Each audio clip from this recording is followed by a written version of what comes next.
ఇప్పుడు మనం చేయబోయేది రసాలు. ఎన్నో రకాల రసాలు ఉన్నాయి. పూర్వకాలంలో పచ్చి పులుసు, ఎండి మిరపకాయలు కాల్చి పచ్చి పులుసు చేసేటోళ్ళు, కొందరు ఏంటి బెల్లం వేసి పచ్చి పులుసు చేసేటోళ్ళు, కొంతమంది ఏంటంటే మరి టమాటాలని పిసికి పచ్చి పులుసు చేస్తారు, రసాలు చేస్తారు. రాయలసీమ అనేది తెలుగు రాష్ట్రాల్లో ప్రత్యేకమైన ప్రాంతంగా విభజించబడ్డది.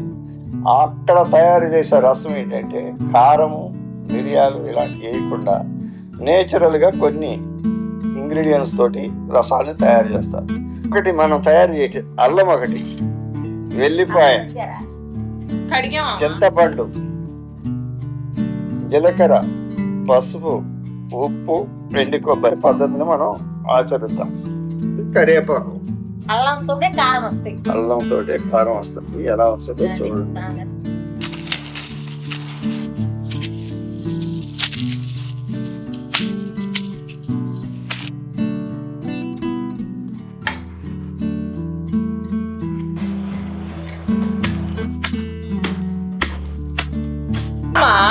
కొన్ని ఆ పద్ధతిలో వెళ్ళాలి.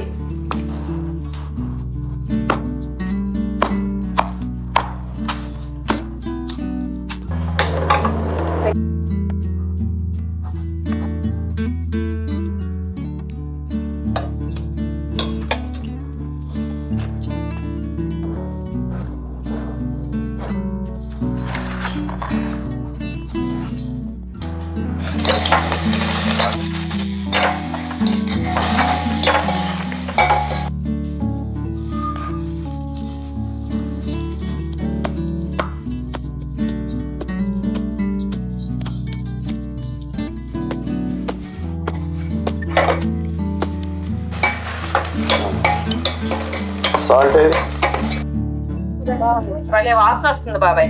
అసలు భలే డిఫరెంట్. అసలు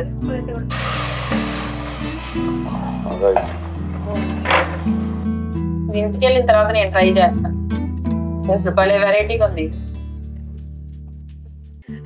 నాలాగా నేర్చుకుందేమో లేలక్క.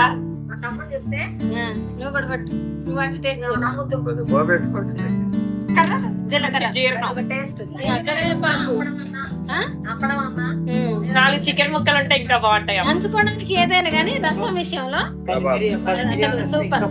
ఈ చేపలు ఫ్రై ముక్కలు,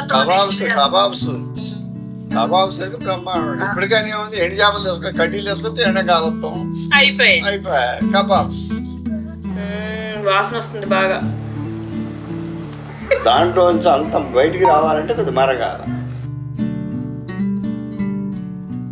ఇంకో చారా మిరియాలతోటి కొత్తిమీర ఉందనుకో, కొత్తిమీర కాడలతో చారు చేస్తా.